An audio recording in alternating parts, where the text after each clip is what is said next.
Good Monday morning, everyone. You guys, it is the last Monday of September, and oh my gosh, it just seems like it has flown by. But you guys listening to Author Talk with me, Amy Russell Valerie, and our lovely author guest today is Sharissa. So you guys, okay. Russell, you're going to give me crap for this, but I will willingly take this beating from you. I have gotten into the volleyball games here, you guys. that's Now, so hold on. stupid. Hold on. I don't cheer for them. Okay. When they get up and do their little match point and they get the little gig on, little thumbs up thing, I sit down. I don't cheer for them. Okay. Well, I, thank by God for doing that.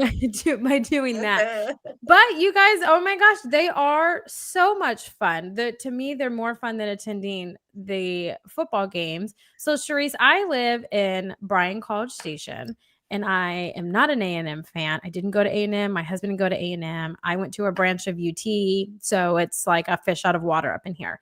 But the football games, it loathes me to go to Kyle Field. It's very difficult to do. But to go to the volleyball games, one, my daughters really like it. So I have a 5 and a 6-year-old, but they really like it. But the music that they play is fun. It's air conditioned, which I am here for.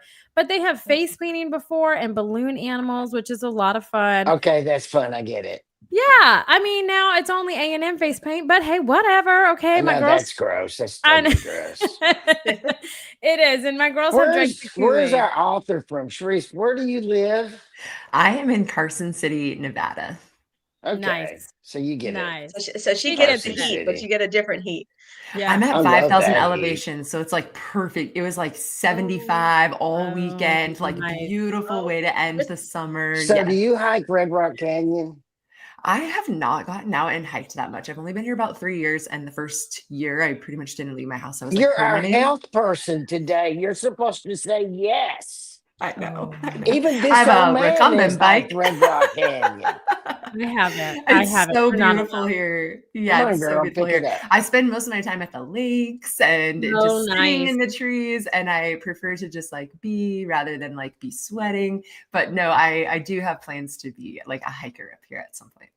Nice, nice. He's I so love nice. it. I love it. Russell, what did you do this weekend? Okay, this is a weird weekend thing, and I Okay. decided I wanted to talk about it. So this weekend, I had to do continuing legal education to maintain my bar, my Oh yeah, law yeah. Okay. license, right? So, uh, two of the classes were very interesting to me, and I wanted to tell you about them. One was uh, telling a riveting story to a jury. And, we talk about this stuff all the time, and I found it so appropriate. This guy needs to start watching our show. He needed it, but he actually it was a great hour seminar, and all he talked about was what we all live and discuss, and that's telling an interesting story that keeps people's attention. So I thought that was interesting. Now, the other class that I wanted to talk about was funny. So it was about how to move money around legally and hide it legally. And so this was a video I was watching. And so, number one, think of what there's two different ways you could go with the stereotype of who this person's going to be talking about this.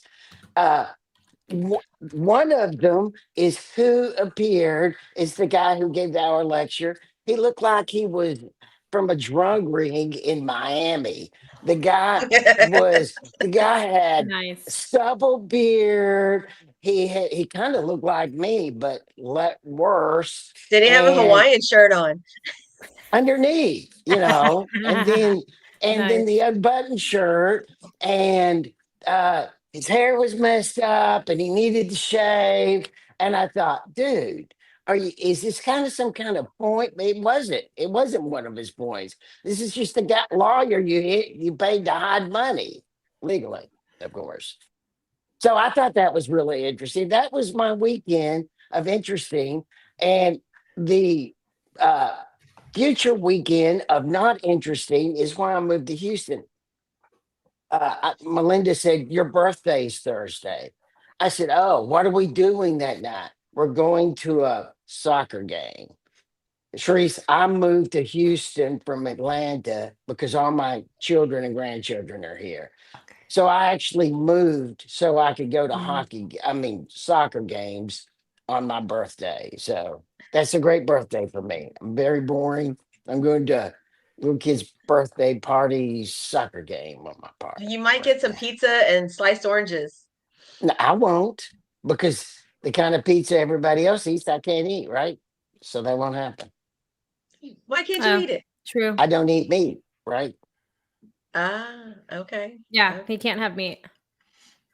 Well, that's a drag. I don't Right. know. That What sounds did like a you fun do birthday. I besides don't. I don't think you're lame. I'm Not at all. That lame? Come sounds so on. nice. That I'm not sounds as lame as you are because I'm like 100 years old. So I'm not as lame as you, but I am lame.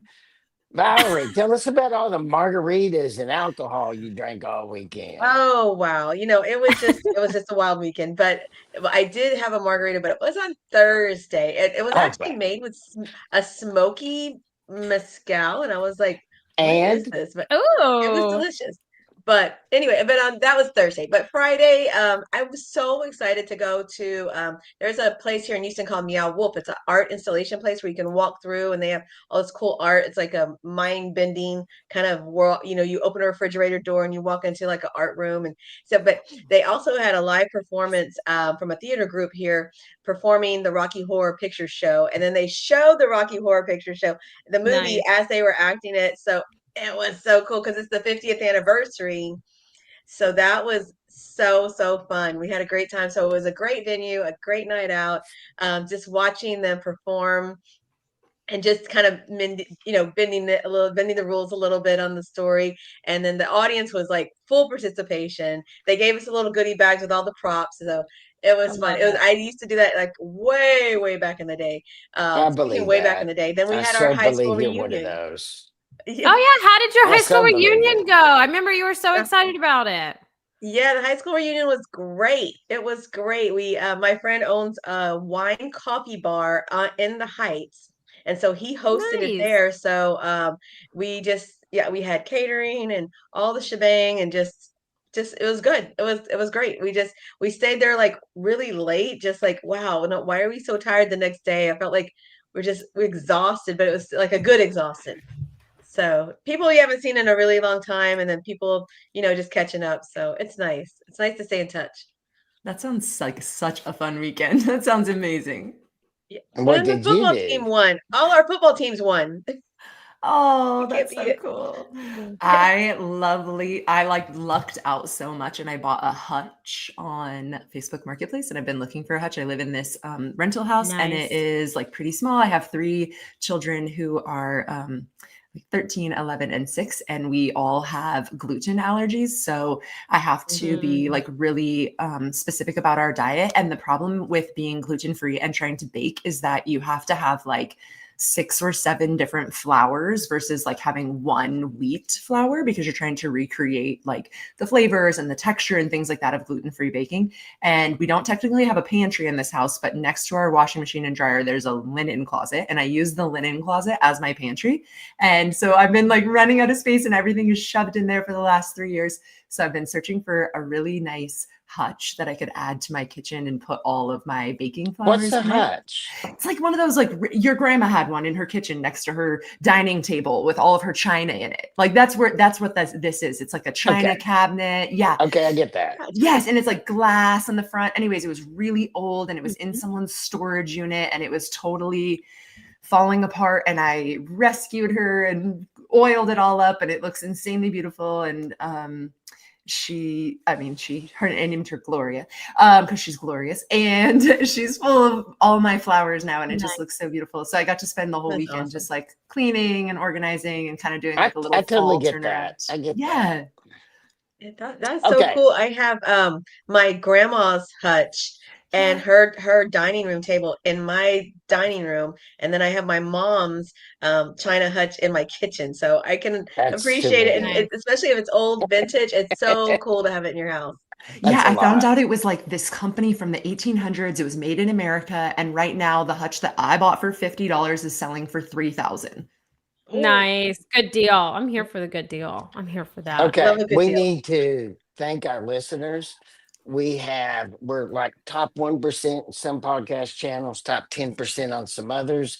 And we really thank people. We've been on the air for 9 years in January, I think, Amy. Isn't that right? Yeah, 9 years in January. Can you guys believe that? Amy, where can people find us? Oh man, you guys, Russell can find us, so there's hope that all of you guys can find I'm us or low have tech, already. baby boomer, typical. And even my wife badmouths me and calls me a boomer and fat tech. But she badmouths me a lot. Anyways, oh Lord, you guys. So my go-to is Amazon Music. You guys know that. Spotify. If you are an Apple user, iTunes. If you're an Android user, Google. You can watch us over on YouTube or on our Facebook group or any one of our social media channels. We are an open book. So if you want to come and engage with us, hi, you are more than welcome to do that in the comment section. We love to engage and hear what you guys say, but I always find it to be fun. Valerie, I don't know if you get this. I get this a lot. I'm very animated. I generally talk a lot with my hands. I'm sitting here with my hands held together, so I try Yeah. not to do No that. poker face, Sharisse. No, I don't. I control what comes out of my mouth, but my face generally will give me away or my hand expressions. So, generally, if you want to have a good laugh at or with us, we're probably laughing at ourselves too. You can come on over to any one of those channels and engage with us. We thoroughly enjoy doing that, and we like to banter. And you guys can stay tuned on the embarkment that Russell's on in the remodel of his house, because if y'all remember a year ago, he gave me a bunch of shit when I built my I house. did. She was And stupid for so- doing it. Hey, not as stupid as me. You win.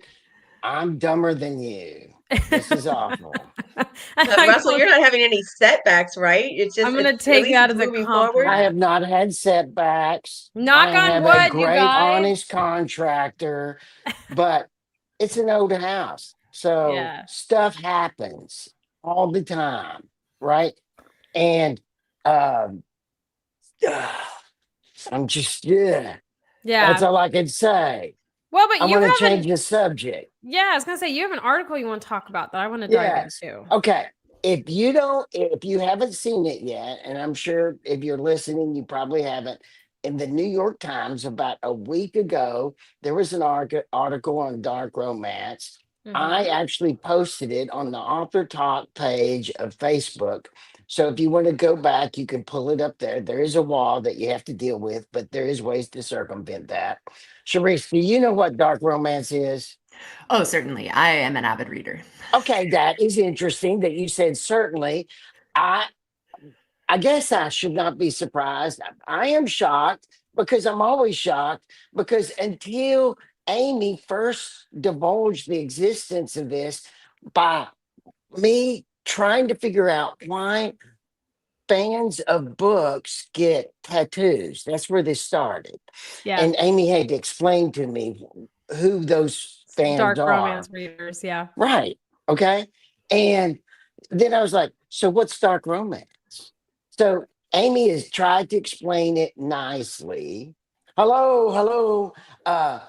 But this article, New York Times, Sunday edition, it was a long article.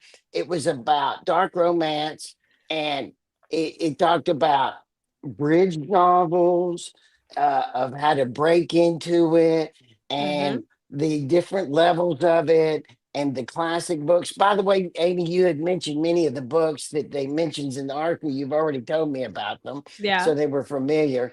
And uh, I just find it, dark romance is not some secret genre. This is like it's the major genre right now. Oh Uh, yeah.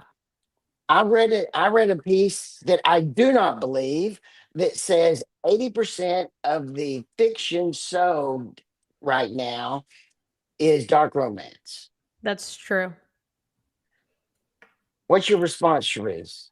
I think it has to do with the rate of consumption. And I would say that the reason that it is selling as quickly as it's selling is because we can consume it so quickly. So, for instance, one of the books, like you mentioned before, Alchemized just came out. It was the actual real book of the Harry Potter fan fiction, Manacled. So she couldn't actually earn money on that book, Manacled. So then she did publish this book, Alchemized, which just came out this past week. That book is over 1,000 pages, and I read it in 3 days. So exactly. So the rate of consumption, the amount of time that it takes for me to read a book like that, because it just sucks you in so quickly, almost as if it was like an addiction.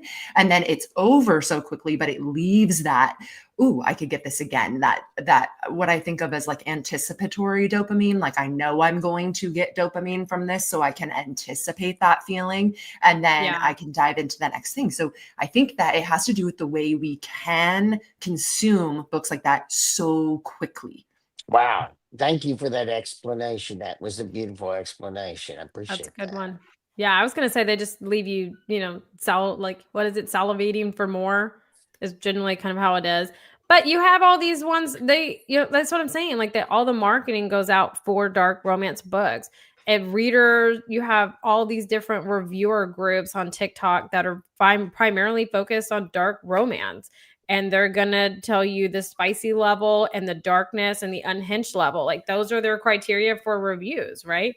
And the bigger that number is for all three of those, the more likely people are going to read it. I mean, I have read some really dark books.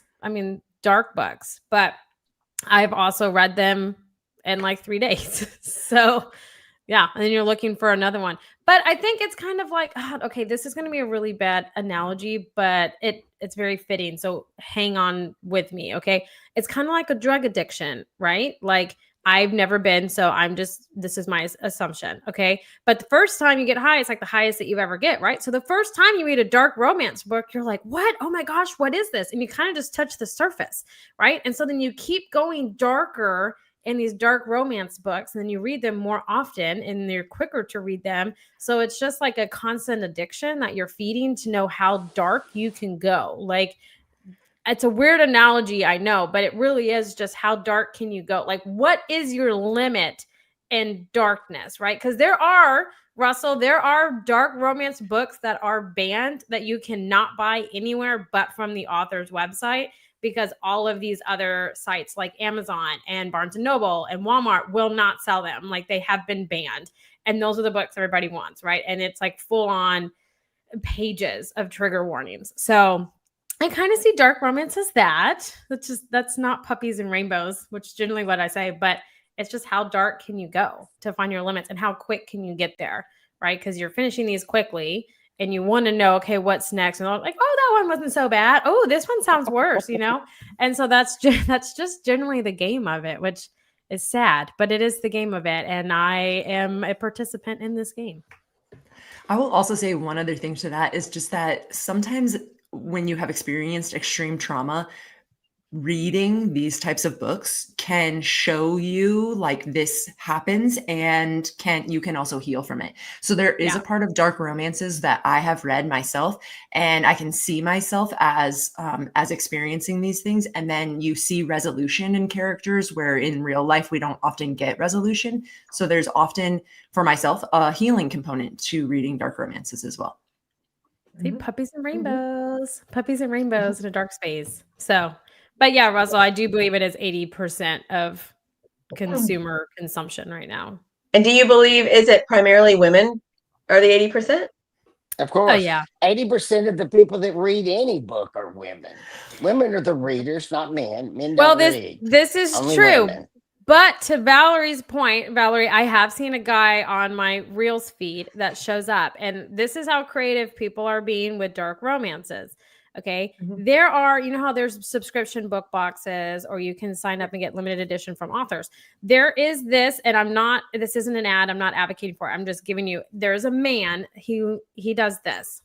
He reads dark romances. There's a dark romance subscription box, but you get other things that correlate with what happens in that dark romance book, right? In this box. And so there are men out there that do read it, that subscribe to these boxes, and they do their little pitch, wheel or whatever it is. But I have seen some men that read dark romances that have talked about it, but it is primarily women. Yes. But all statistics show that women read a lot more than men. So at least you say it much nicer than I do. Yeah.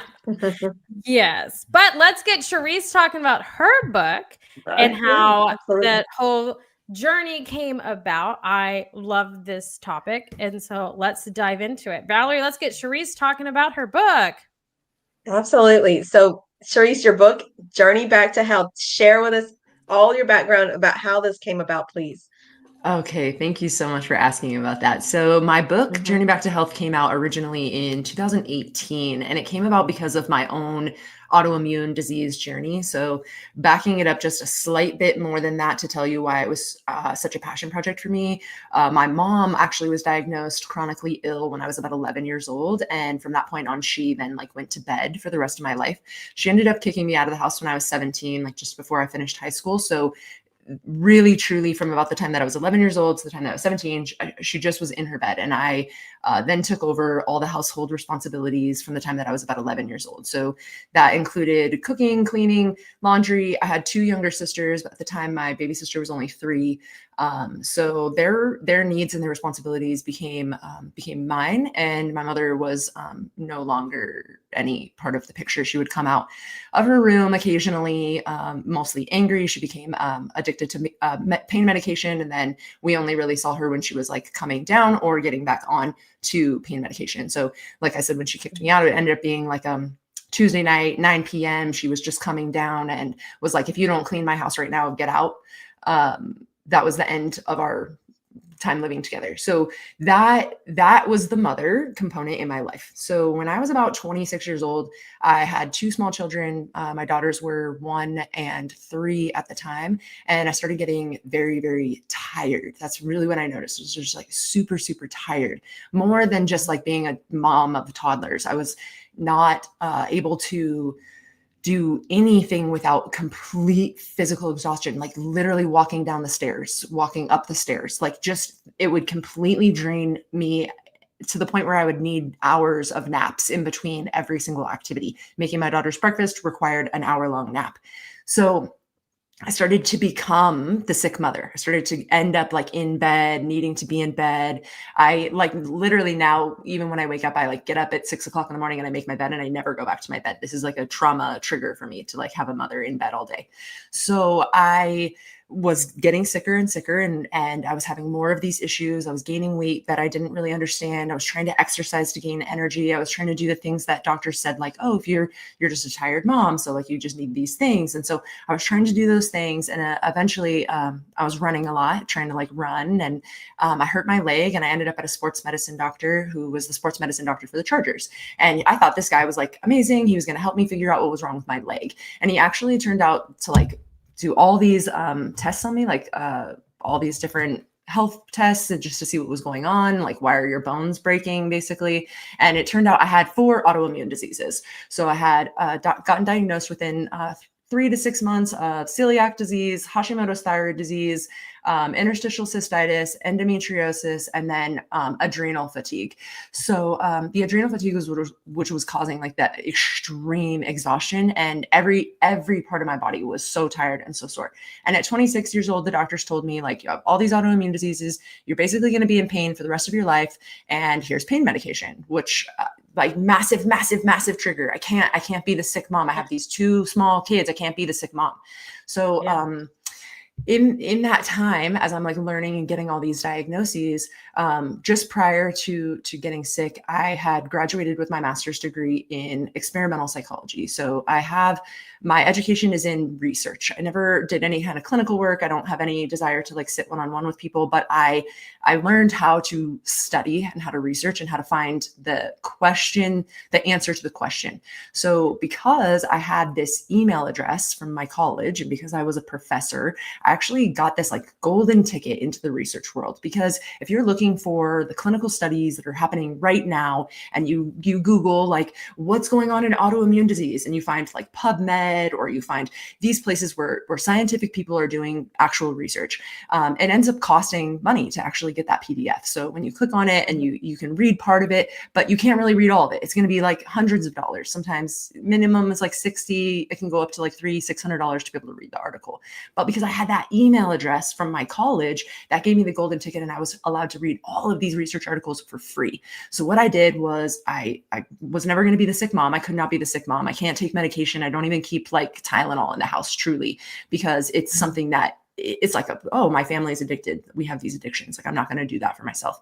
So I leaned into the research, found out what was going on currently. It took a 2-year period to heal myself. I reversed autoimmune disease completely. There's no markers in my body. I take 0 medications, 0 hormones, no thyroid, anything. I don't even really take vitamins. I just use food as medicine. And so the book is actually my journey, but it's also my research, what I learned, how I reversed it. What did I do? It's 18 chapters into myself as like, here's how I used myself as a guinea pig, but here is how you can then replicate what I've done to then heal myself. And the last section of the book is a workbook, and that workbook helps you use yourself as a guinea pig. And it gives you like a 0, like baseline check-in, a 3-month check-in, a 6-month check-in, and it's available on my website for free so that people can constantly download it and work it as many times as they want. And then each chapter of the book just gives like sleep, detox, different elimination diets, the different organs and systems in the body. It's really educational. It's meant for people who are wanting to take control of their own life and wanting to take control of their own health and not willing to just be stuck in bed or stuck with pain meds for the rest of their life. So that's the book, and that's my journey.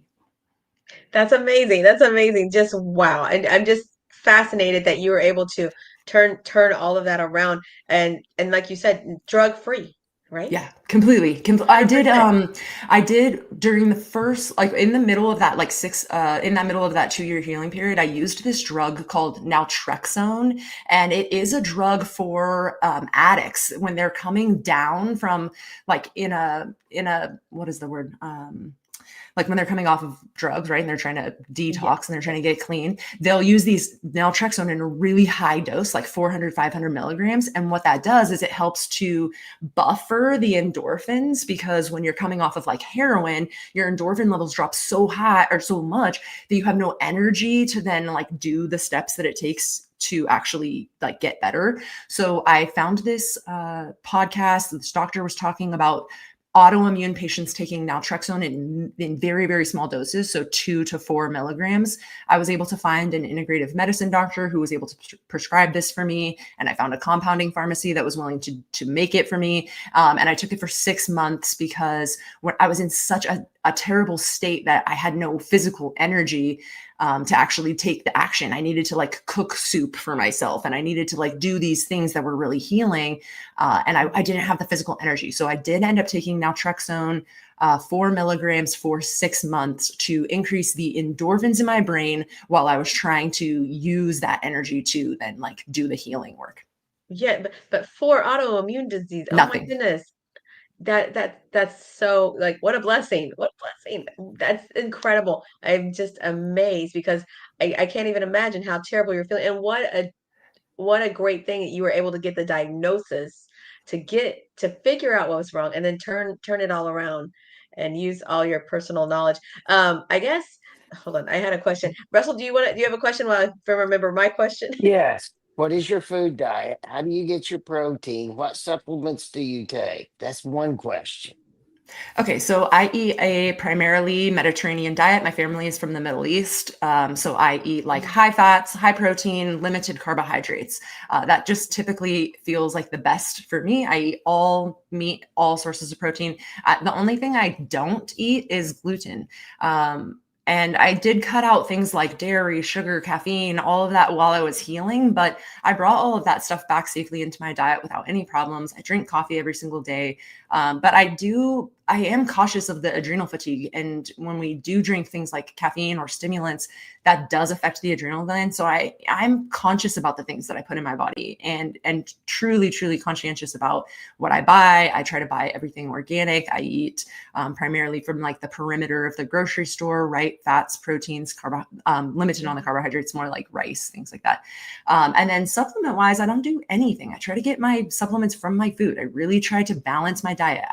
My husband likes to fish. I love to eat like fresh fish. I'm getting my omegas. I'm getting lots of good healthy fats. I eat lots of avocado oil. I eat tons of butter. I make my own sourdough bread to get, good gut bacteria, good probiotics, things like that. I try not to take really anything unless there seems to be some sort of an issue. If I'm like ramped up on my stress level, I might take things like kava, which works on the endocannabinoid system, similar to the way that THC works on the endocannabinoid system to bring hormone balance or homeostasis.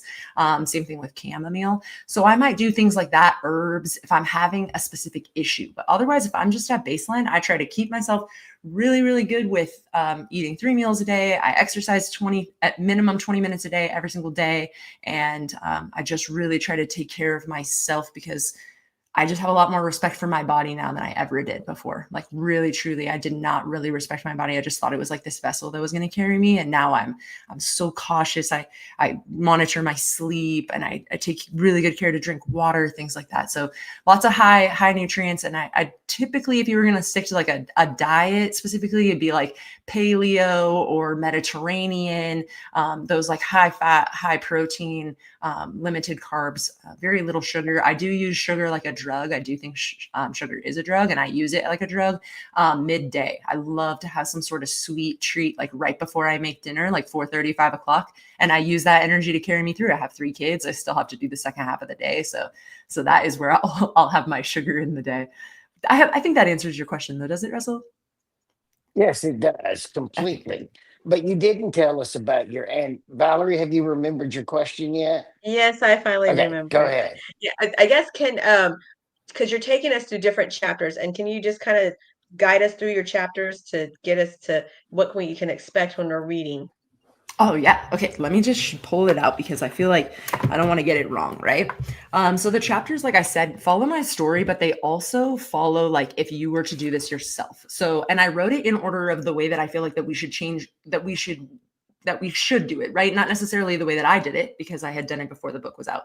So the very first chapter in the book is about changing your perspective. So first of all, we have to get to the mindset of, well, we can heal, we can get better, changing that belief system around. And then the next chapter is about beliefs, because if we can't be better, if there's cognitive dissonance, we can't get to that next level of healing if we're believing that like, oh, the bones can never heal, the body can never heal, the stomach can never heal. If we have that mindset, it's not ever we'll never be able to change. I also go into the way the brain is wired, how the brain is resistant to change. So it's nearly impossible to make changes. If you read the book, The Power of Habit by Charles Duhigg, he talks about how making changes in habits is nearly impossible. So we have to do these like one little tiny minuscule change at a time for 20 to 60 days in order to have that formed as a habit. So I go into that as well. I also talk about finding your why. Like for me, my why was so strong. I cannot be the sick mom. Like that's it. I will not ever be the sick mom. My kids will not find me in bed. They will not be talking to a door or through a door.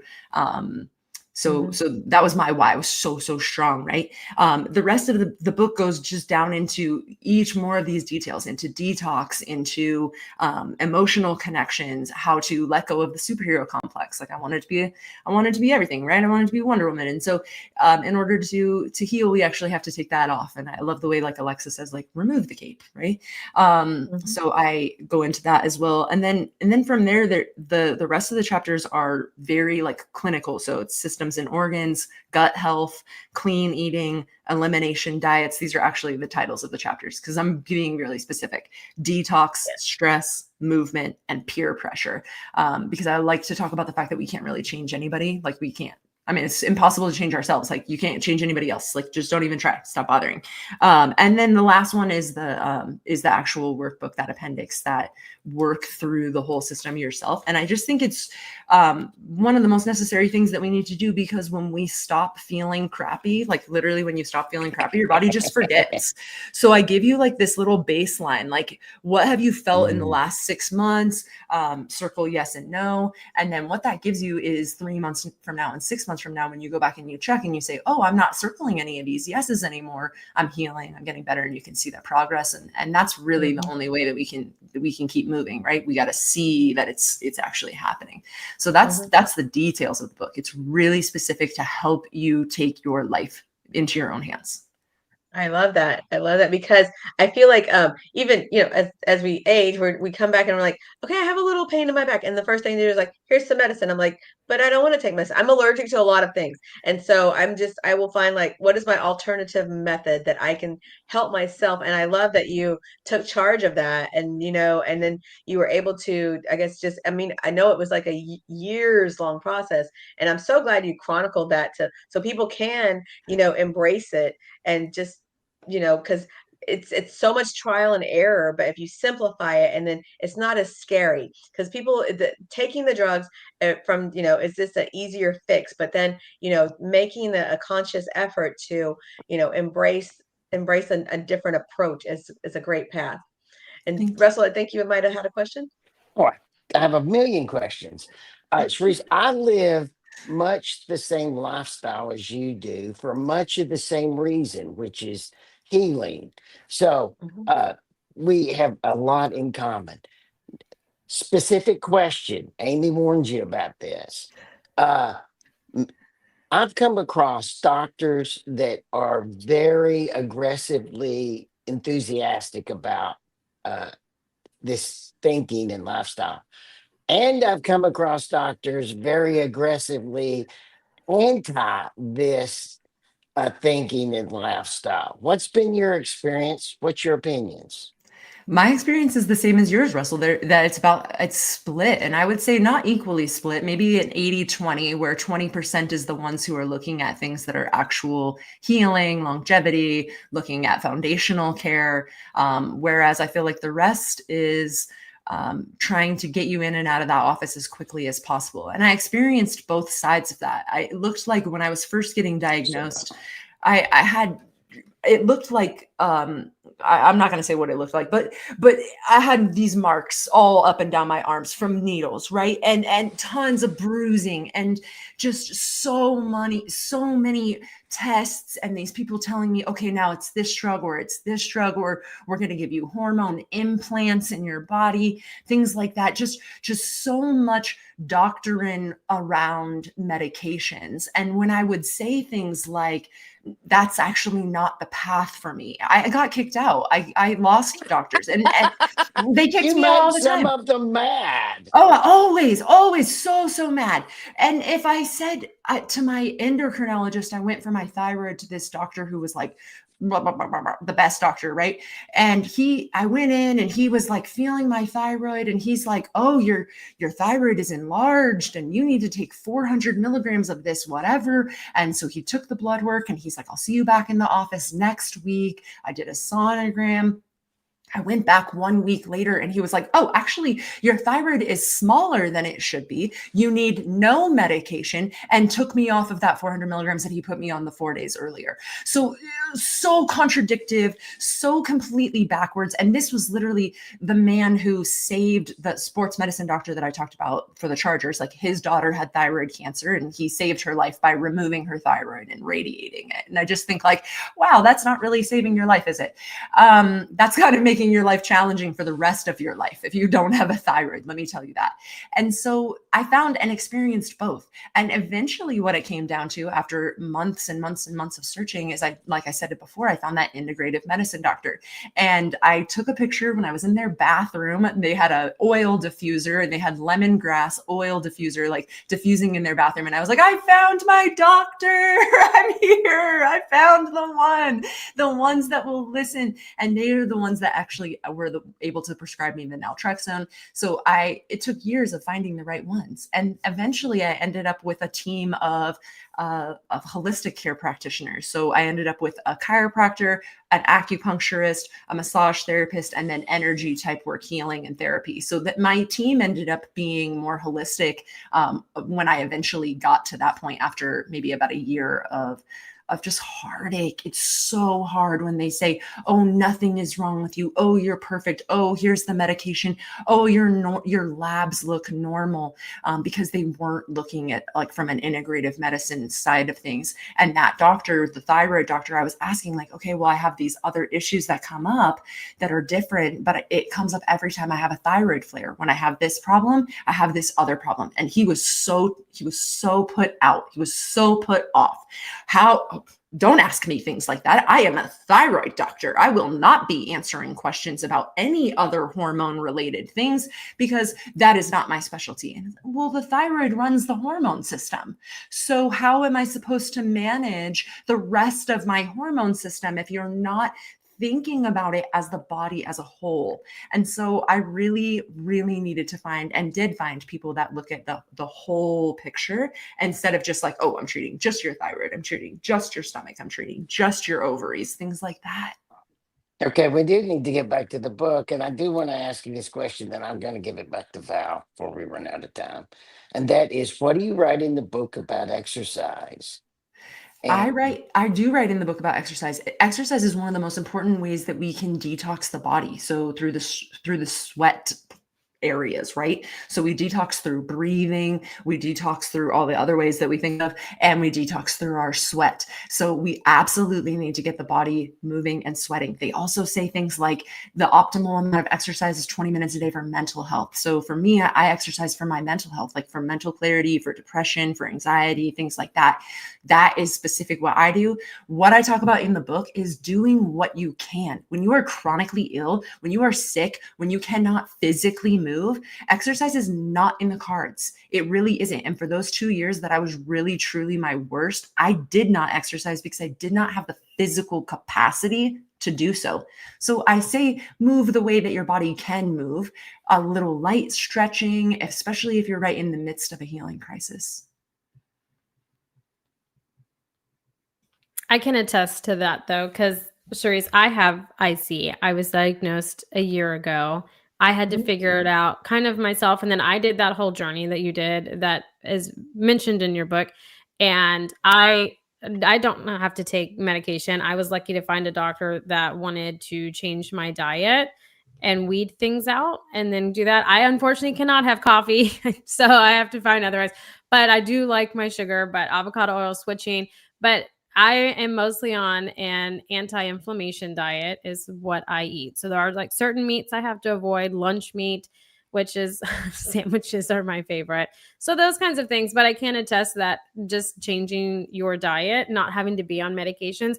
Now, with that being said, I do have an emergency medication because when I'm traveling, right? So for me, bottled water or tap water is a big like no to my system. So I have to have my own water. So I can't travel. I get anxiety about traveling. So I do have like emergency medication that I can use if those things kind of come about for IC. But other than that, it is mostly just cold plunges and changing a diet. So I can attest 100%. But the mental stress that's there with having an autoimmune disease of any kind is just exhausting. So I understand and I can relate 100% to you. So I think your book is definitely one I need just for comfort, right? To know, because I mean, I had to join support groups. I was like, what the heck's going on? I had a primary care doctor tell me that IC wasn't real. And I was like, well, okay, I don't think you're real. So, we went on this whole wheel, right? So we've done this whole kind of thing and it's what will happen. I think a lot of people out there have it, but a lot of people struggle with these things and they don't know, right? And they don't understand it. And everyone has their own journey for sure.